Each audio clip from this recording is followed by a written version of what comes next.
and therefore the best Batman movie of all time has to be...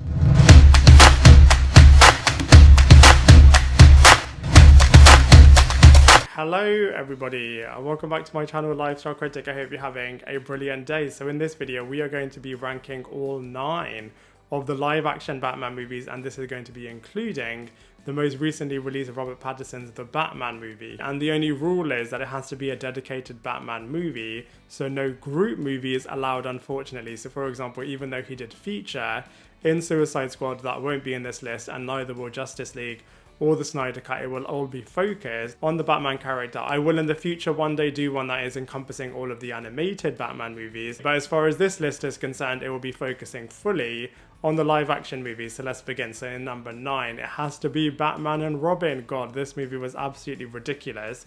I feel like it did have certain good aspects from a narrative point of view. For example, Arnold Schwarzenegger's Mr. Freeze character has true motivation for all of the craziness that he's doing, because he just really wants to cure and rescue his girlfriend. And I also really liked the conflict between Robin and with Batman over the Poison Ivy character.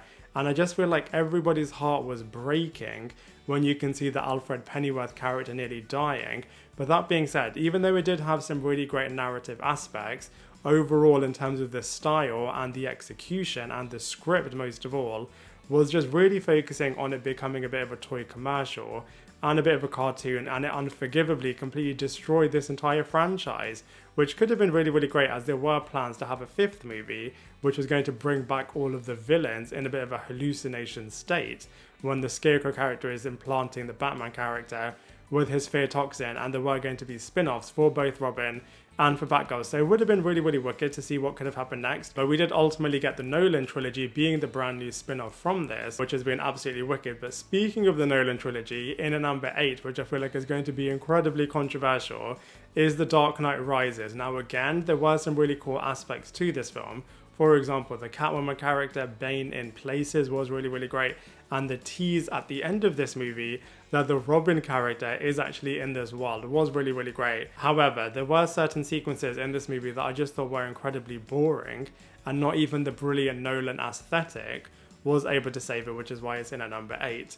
In at number 7, I feel like is another controversial entry, which is Batman 1989. Now again, there were some wicked aspects to this film. For example, the brilliant performance by Jack Nicholson as the Joker character, absolutely iconic, and the conflict right at the end of this movie with Batman and the Joker were really, really great. I just feel like subsequent movies just have been a little bit stronger than this one. Again, we have another controversial entry next, which is Batman Forever. Now, even though this movie is a lot lighter than the previous installments from Tim Burton was still a producer on this movie, so it wasn't the massive big car crash that Batman and Robin was. And I really love the origin storyline of the Edward Nygma character, the way in which he transformed into Riddler. And even though it definitely was pretty campy and a little bit of a jokey movie and a bit of a comedy in places, I just thought it's such a great escapist film. And I feel like all of the brain waves and using brain technology is actually quite forward thinking. And also Riddler and Two-Face worked out the identity of Batman and Bruce Wayne and then broke into Wayne Manor, which never really happens, and they completely destroyed the Batcave. So I feel like, you know, this movie did have some really, really cool aspects. Definitely could have dialed up certain things, for example, the Two-Face character. But I absolutely love the origin that they also gave to the Robin character, and you really can feel his heart in terms of wanting to kill Two-Face. And we also get Batman teaching and explaining his no-killing rule. So I just feel like, you know, with this movie, typically it does get a bit of a hard time because it is a much lighter take, but I do actually think it's really enjoyable as well. It's probably going to be the last ever time that we do see a much lighter take on the Batman universe. In at number 5 is Batman vs Superman, which I think is such an underrated movie. Such awesome lead characters and actors. I feel like Henry Cavill really is Clark Kent and Superman. And similarly, Ben Affleck totally nailed it as Bruce Wayne and Batman. Absolutely loved the conflict between these two characters, both as human characters, and then the brilliant conflict as masked characters was just so good. Obviously Superman is so super powered, but I just feel like the way in which Lex Luthor was the mastermind behind all of this, Jesse Eisenberg's performance, I know he gets a lot of criticism for his particular portrayal of Lex Luthor, but I really, really liked it. Again, with this movie, the ultimate bigger cut is a lot stronger than the theatrical cut. But you know, these two characters are so brilliant, and I just feel like Civil War, for the right reasons, does eclipse this movie. But actually Batman vs Superman does offer quite a lot and is really, really enjoyable as well. In at number 4 is Batman Begins. I wasn't sure where to place this movie, as there are certain aspects that I absolutely loved in this film. However, the top 3 are a lot stronger than Batman Begins. But you know, that being said, I absolutely love seeing Ra's al Ghul and the Scarecrow character in a live-action Batman movie. They were absolutely phenomenal. And it was really great for the first time also in live action to see Bruce Wayne's training when he is going all the way around the world. And the League of Shadows are really, really cool to then see what he's like when he is returning to Gotham City, and all of the past is haunting him from the death of Thomas Wayne and Martha Wayne. I feel like this movie is really, really great, and Nolan just totally took it to another level, especially as every single act just constantly builds and builds and builds and builds and builds, and we have this incredible ending. And I love the way in which Katie Holmes' Rachel character was a brand new character and just seamlessly fitted in really, really well. And I love the advice that she was giving right at the end of this film, that actually Bruce Wayne is the mask that Batman puts on. Literally mind-blowing stuff, and I just feel like there were really great lessons in this film. In at number 3, really, really difficult, again, like I said, to do this top 3, but in at number 3 is Robert Pattinson's The Batman. Absolutely love this movie. Really, really love the fact that it's a brand new mystery detective angle. A really fresh new take in what you could argue is a bit of a crowded market. And I just feel like this brand new Bat universe is just so exciting.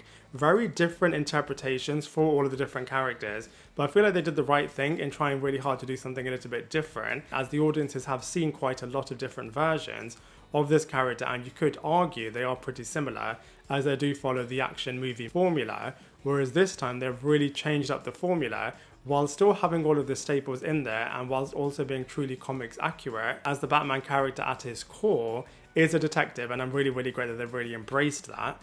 In at number 2 is Batman Returns. Absolutely love this movie. Selena Kyle, brilliantly played by Michelle Pfeiffer, was so good as the Catwoman character, and similarly Danny DeVito was absolutely phenomenal as well as the Penguin character. Absolutely love their origins, love the darker world from Tim Burton, and also they were framing Batman, so a different perspective as well in terms of all of Gotham City really hating this character, but obviously Bruce Wayne is going to outsmart everyone, and the way in which he totally turned the tables to then have Gotham City really hating the Penguin character.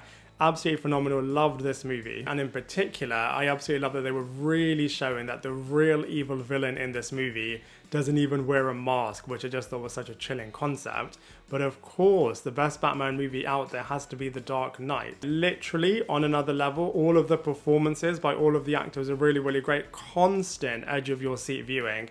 And you think the movie is ended halfway through, but then it just takes it into a brand new, unexpected direction. Your jaw is literally on the floor, and it is just a completely different type of Batman movie in the best way possible. Just such a fantastic film, and it's still so iconic and memorable still to this day, even though it was released all the way back in 2008, and it has that pivotal line of, you know, you can either die a hero or you can live long enough to see yourself turning into a villain. Literally mind-blowing stuff. I feel like the Nolan first 2 movies were just absolutely incredible, but now I'd love to hear from you. Like I said, I'm sure this list will be really, really controversial, so I'd love to hear how you would rank all of the 9 Batman live action movies, so please let me know how you are ranking them in the comment section below. Otherwise, I look forward to seeing you in my next video.